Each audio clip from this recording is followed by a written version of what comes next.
స్వామివారి దర్శనం అయిందా? నాకు అమ్మవారి దర్శనం అవుతోంది. అమ్మవారి దర్శనం ఏంటి బాబు?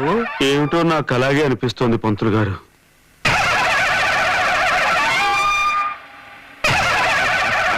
మనవడు మా రెండవ మనవరాలు స్వప్నయ్య, సంజయ్ చెల్లెలు. ఓహో, స్వయాన సంజయ్ చెల్లెలు. ఆహా, నమస్కారం. ఏడు అంత మిథ్య. బావగారు, ఏంటి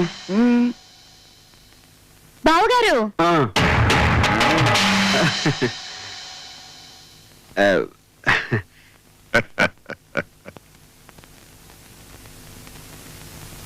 బాగున్నారా?